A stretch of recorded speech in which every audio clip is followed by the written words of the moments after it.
अस्सलाम वालेकुम दोस्तों। अमेरिका इस वक्त की सुपर पावर है और वो सुपर पावर रहना चाहता है। The United States of America is the most powerful nation on earth. अब अमेरिका को सुपर पावर रहने के लिए दो काम करने होते हैं। सबसे पहले तो उसे अपने आप को इकोनॉमिकली, फाइनेंशियली और डिफेंस वाइज बेहतर से बेहतरीन बनाना होता है, और दूसरा काम अमेरिका को ये करना होता है कि अपने कॉम्पिटिटर्स जैसे कि रशिया और चाइना वगैरह हैं उन्हें कमज़ोर करना होता है। अब ये काम करने के लिए अमेरिका दो साइलेंट वेपन्स यूज़ करता है। उनमें से पहला है कू और दूसरा है सैंक्शंस। बेसिकली कू आप रिजीम चेंज को कह सकते हैं। कू में होता यह है कि एक लीडर को डिसीट कर दिया जाता है विदाउट एनी प्रोसेस। कोई इलेक्शन, कोई वोटिंग, कोई प्रोसेस नहीं होता, लेकिन उस लीडर को जो अमेरिका को नापसंद होता है उसे डिसीट कर दिया जाता है। बहुत सारी ऐसी कंट्रीज है जिसमें अमेरिका ने कू ऑपरेशंस के जरिए, रिजीम चेंज ऑपरेशंस के जरिए अपने नापसंदीदा लीडर्स को पावर से हटाया है। लेकिन दोस्तों, अगर आप इन कंट्रीज को डिटेल्स में पढ़ो और इन लीडर्स को डिटेल्स में पढ़ो और आप ये जानने की कोशिश करो कि अमेरिका ने आखिर इन लोगों को पावर से क्यों हटाया है, तो आप देखोगे कि उनके पीछे तीन बेसिक रीजंस थे। उनमें से पहली रीजन तो यह है कि या तो वो लीडर्स अमेरिका की बिजनेस इंटरेस्ट के खिलाफ गए, या तो वो इकोनॉमिक सिस्टम को चेंज करना चाहते थे, और या फिर वो कम्युनिज्म या रशिया को सपोर्ट कर रहे थे। बिजनेस इंटरेस्ट की वजह से जिन कंट्रीज में रिजीम चेंज ऑपरेशंस हुए हैं वो हैं ईरान, ग्वाटामेला, हंडूरस, हवाई वगैरह।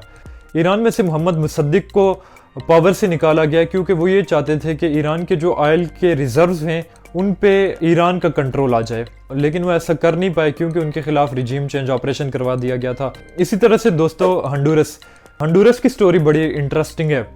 हंडूरस केलों का बहुत बड़ा एक्सपोर्टर है, लेकिन हंडूरस में अमेरिकन कंपनीज का बहुत बड़ा इन्फ्लुएंस। तो हंडूरस के जो नए लीडर आए थे वो ये चाहते थे कि अमेरिकन कंपनीज की यहाँ पे जो मोनोपोली, अमेरिकन कंपनीज का यहाँ पे जो इन्फ्लुएंस है वो ख़त्म हो और केलों को हम अपनी मर्जी से एक्सपोर्ट कर सकें।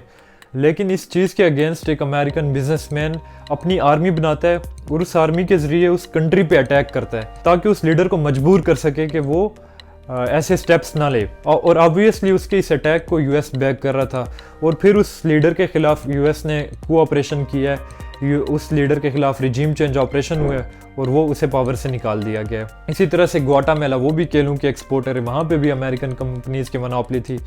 वो लीडर भी चाहता था कि ये इन्फ्लुएंस जो अमेरिकन कंपनीज का यहाँ पे है वो ख़त्म हो, लेकिन उस लीडर को भी इसी तरह से निकाल दिया गया था रिजीम चेंज के जरिए। फिर अगर हम बात करें इकोनॉमिक सिस्टम को, इस करेंसी वाले सिस्टम के खिलाफ जिन लीडर्स ने बात की उनमें मुअम्मर कज़ाफ़ी का शुमार किया जा सकता है।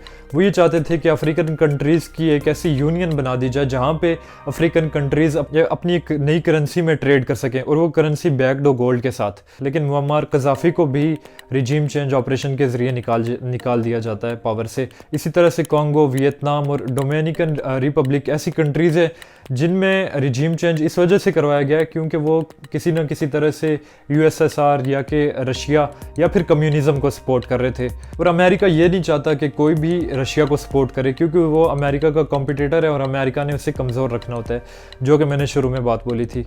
अब ये तीन रीजंस मैच करती हैं। मैंने पहले आपको जो पॉइंट बताए थे कि अमेरिका ने अपने आप को फाइनेंशियली और इकोनॉमिकली बेहतर से बेहतरीन बनाना होता है, और दूसरा काम उसने करना होता है कि अपनी ओपोनेंट को कमज़ोर से कमज़ोर तर करना होता है। दोस्तों, रिसेंटली पाकिस्तान में भी रिजीम चेंज हुई है। अब उसके बारे में आपकी क्या राय कमेंट्स में ज़रूर बताएं। और दूसरा वेपन जो अमेरिका यूज़ करता है वो है sanctions. And the US's main weapon?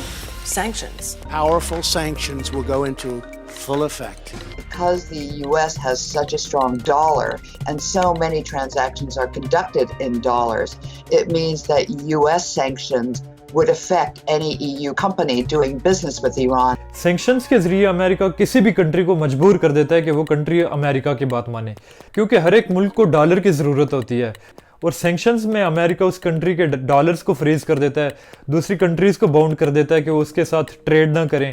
अब ट्रेड ना करने की वजह से उसके डॉलर्स के रिजर्व्स कम होते हैं। अब हर एक मुल्क को डॉलर चाहिए होते हैं इंटरनेशनल लेवल पे ट्रेड करने के लिए, और उसके अलावा डॉलर रिजर्व करेंसी भी है, सो वो अमेरिका की बात मानने पे मजबूर हो जाते हैं। इसके अलावा सैंक्शंस में अमेरिका करता ये है कि उस मुल्क के जितने भी अमीर तबका होता है, जिनके एसेट्स होते हैं, जिनके पैसे बाहर वाले मुल्कों में पड़े होते हैं, वो एसेट्स अमेरिका फ्रीज कर देता है। बेसिकली अमेरिका अमीर तबके को, जो इन्फ्लुएंशियल तबका होता है, उससे मुतासिर करता है, और जब वो इन्फ्लुएंशियल तबका मुतासिर होता है तो वो फिर अपनी गवर्नमेंट के अगेंस्ट प्रोटेस्ट करता है। इसी तरह से जब ट्रेड ना होने की वजह से या उनकी करेंसी के डीवैल्यू होने की वजह से महंगाई बढ़ती है, तो आम जो तबका होता है, जो गरीब तबका होता है, वो भी मुतासिर होता है। तो वो दोनों फिर अपनी गवर्नमेंट के अगेंस्ट प्रोटेस्ट करते हैं। तो बायसे मजबूरी फिर गवर्नमेंट को उन पॉलिसीज़ को मानना ही पड़ता है जो अमेरिका मनवाना चाह रहा होता है। इस तरह से सैंक्शंस के जरिए अमेरिका ब्लैकमेल करता है किसी भी कंट्री को और अपनी बात मनवा लेता है। और ये proper as a war tactic America use करता है सैंक्शंस को। रिसेंटली जब रशिया ने यूक्रेन पे वार डिक्लेयर की थी, तो रशिया को बाउंड करने के लिए, रशिया को मजबूर करने के लिए अमेरिका ने रशिया पे भी सैंक्शंस लगाई थी। इसी तरह से ईरान पे अमेरिका ने सैंक्शंस लगाई हैं, मल्टीपल कंट्रीज़ पे अमेरिका ने सैंक्शंस लगाई हैं ताकि अपनी बात मनवा सके। इवन कि पाकिस्तान पे सैंक्शंस लगी हैं। दोस्तों, ये वीडियो देख के आप अब तक समझ चुके होंगे कि कैसे अमेरिका डॉलर को यूज़ करता है एज अ वेपन, और सैंक्शंस के जरिए कैसे अमेरिका कंट्रीज़ को बाउंड कर देता है कि वो अमेरिका की बात माने। लेकिन इस स्टोरी में अब ट्विस्ट आ रहा है, क्योंकि ब्राज़ील, रशिया, इंडिया, चाइना और साउथ अफ्रीका जैसे ममालिक मिलके एक यूनियन बना रहे हैं, और वो ये चाहते हैं कि अपनी ट्रेड को इंडिपेंडेंट कर दें डॉलर से। तो इन ममालिक को ट्रेड करने के लिए डॉलर की ज़रूरत नहीं होगी, जिसकी वजह से डॉलर की जो मोनोपोली है वो ख़त्म हो जाएगी और अमेरिका उससे एज अ वेपन यूज़ नहीं कर पाएगा। फिर अमेरिका सैंक्शन से उस तरह से फ़ायदा नहीं उठा पाएगा। इस सिचुएशन में अमेरिका का जो सबसे एफिशिएंट हथियार है, यानी कि डॉलर, वो ख़तरे में है और अमेरिका पावर लूज़ करता जा रहा है। अब अमेरिका उस तरह से अपनी पावर मेंटेन नहीं रख पा रहा।